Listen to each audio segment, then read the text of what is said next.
जय हिंद, जय भारत।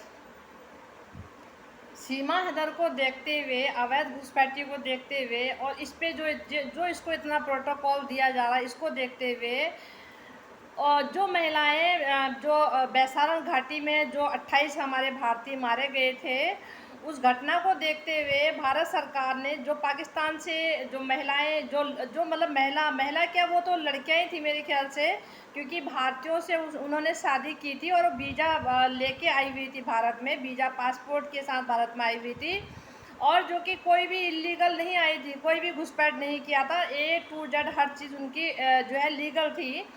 तो उन भारतीय उन उन पाकिस्तानी महिलाओं को, जो ठीक है वो यहाँ की नागरिक नहीं थी, लेकिन विद वीज़ा पासपोर्ट के साथ में भारत में एंटर हुई थी और यहाँ पे भारत से कहने का मतलब भारत के नागरिक से उन्होंने शादी की। शादी करने के बाद वो 2 से 3 या 4 जो भी है, जो कोई 1, कोई 2 या 3 या 4 इस तरह के उन बच्चों की माँ बनी तो बच्चे जो है भारत के कहलाए। क्योंकि भारत के इसलिए कहलाए क्योंकि जो उनके फादर थे वो भारत के थे। वो बहुत सारी महिलाएं थीं जो जिनको यहाँ पे बैसारण घाटी में जो हमला हुआ था, जिसमें 28 हमारे भारतीयों को बेकसूर मारा गया था।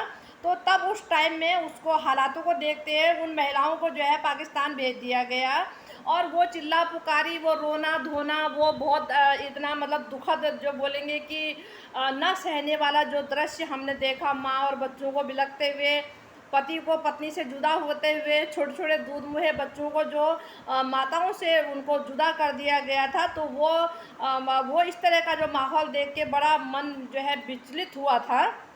तो कहने का मतलब ये है कि जो महिलाएं कसूरवार नहीं थी, जो महिलाएं वीज़ा पासपोर्ट वो बढ़ा के उसकी डेट बढ़ा के यहाँ पे रह रही थी, किसी तरह से उन्होंने यहाँ पे कोई फर्जीवाड़ा नहीं किया था।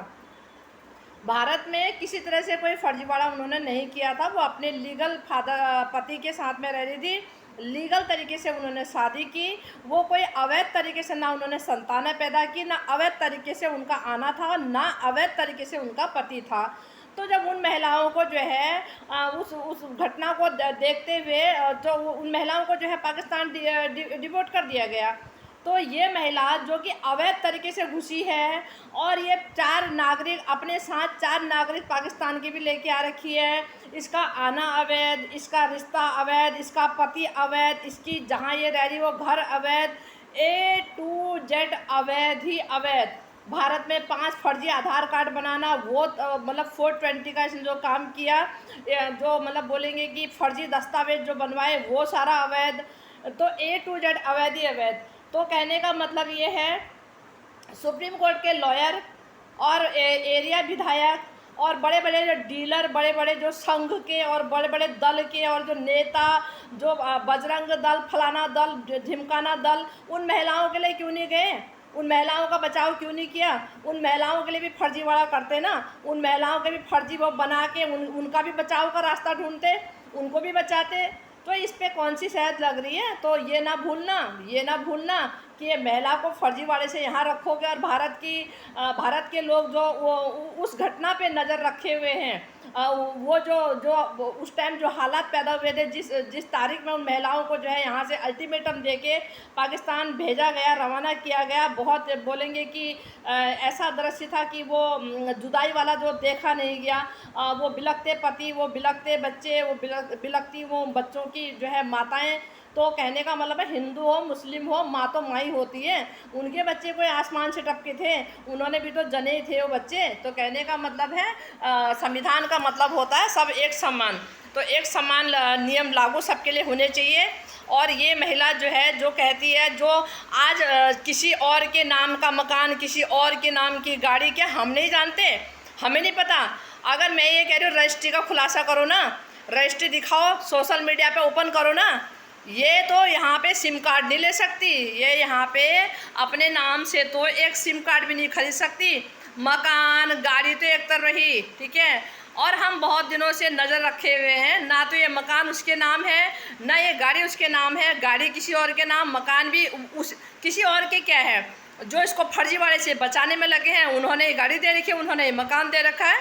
तो देश की जनता को खासकर खासकर देश की वो जनता जो 2023 से इस केस में आंखें अपना दिमाग गड़ाए हुए है, तो उनको जो है कहीं ना कहीं कमज़ोर मत समझना। वो बहुत एक्टिव है और आपकी हर गतिविधि पे आप प्लानिंग बाद में बनाते हैं। वो महिलाएं जो इस केस में जो है लगातार अपने वो नज़र बनाए हुए हैं, वो महिलाएं पहले जान जाती कि अब आगे क्या होने वाला है।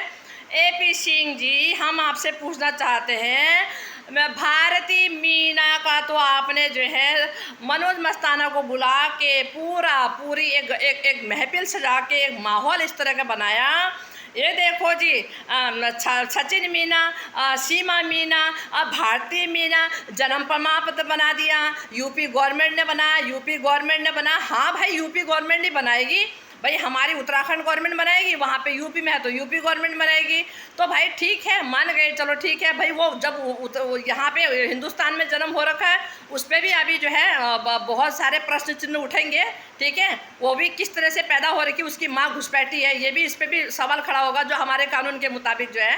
अब कहने का मतलब है, अरे भांजे की खुशी नहीं हुई, भांजे का नहीं दिखाया जन्म प्रमाण पत्र जो है, हमारी तो आंखें तरस गई हैं तब से। अभी तो 8-9 महीने का होने को आता है, उसका तो 20 या 25 या समथिंग मुझे लगता है कि 1 मंथ में दिखा दिया था। इसका क्यों नहीं दिखाया अब तक? ये तो 8 महीने का होने को आता है। तो कहने का मतलब है ये फर्जी भांजा है, ये जो है ना, इसका जन्म प्रमाण पत्र की पे निगाहें हैं हमारी जो है, ठीक है। तो देश की जनता को, मैंने देश की जनता नहीं, देश की जनता तो आधे ज़्यादा बेवकूफ़ है, और जो है उनमें से समझने वाले समझ गए होंगे कि अपना पद और प्रतिष्ठा पाने के लिए, अपनी चमक पाने के लिए, अपना मुकाम बनाने के लिए किस तरह से देश के साथ फर्जीवाड़ा किया जा रहा, किस तरह से कानून को दगा दिया जा रहा है। कानून को भी दगा वो लोग दे रहे हैं जिनका प्रोफेशन ही कानून है, जो सुबह जब जाते हैं वहाँ न्यायालय में तो सत्यमेव जयते लिखा होता है, और एक तराजू होता है जिसमें बोलते कि बराबर मतलब वो होना चाहिए, कहीं ना ऊंचा ना नीचा, मतलब बोलेंगे कि सच्चाई पे चलना चाहिए। तो रात दिन जो देखते हैं, कहने का मतलब ये है कि बड़ी हैरानगी होती है। इन ऐसे दोगले लोगों ने, ऐसे जो नकली चमक पाना चाहते हैं, इन लोगों ने देश का सत्यानाश कर दिया है जो है फर्जीवाड़ा करके। और वो मीडिया, भारत की, मैं कहूँगी पूरे विश्व में भारत की मीडिया सबसे बेकार मीडिया है, पूरे विश्व की बात बोल रही हूँ मैं।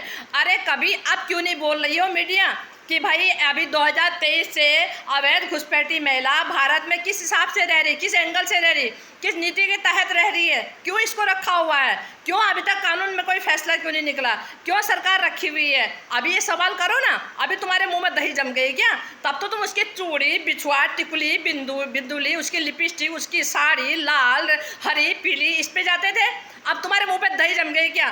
थर्ड क्लास मीडिया, भारत की मीडिया थर्ड क्लास मीडिया। ऐसे बोलेंगे कि इस तरह से फर्जी वाले लोगों ने और ये मीडिया ने देश को पूरा, मतलब बोलेंगे कि एक तरह से इन्होंने नाटक बना के रख दिया पूरे देश का। इतनी बड़ी डेमोक्रेसी कंट्री है ना, पूरे इसका ऐसा कर दिया है कि मतलब शर्म आती है इन मीडियाओं को देख के, इनकी चटक पटक, इनकी बनावटी बातें, इनकी झूठ फरेब बातें देख के ऐसा खुंदक इतनी आती है कि क्या ही बताएं। अरे वो न्यूज़ एंकरों को देखो जो आज अजर और अमर हो गए, अब तक उनकी छवि आंखों से धूमल नहीं होती। उनका बोलना, उनकी सच्चाई को उजागर करना और जो सही तथ्य है उनको दिखाना, उन मीडिया, उन चैनल, उन एंकरों को हम याद करते हैं। अरे तुम जैसे एंकर जो है, तुम पिक्चर की हीरोइन बन के तो तुम लोग आते हो जो है, पूरा किसी एंगल से, किसी उससे नहीं लगते तुम लोग जो है मीडिया कर्मी। ना तुम्हारी बातें हैं, ना तुम्हारी बातों में दम, ऐसे जोकरों की तरह बातें करते हो, बिल्कुल शर्म आती है, हंसी आती है सुनते हुए जो है।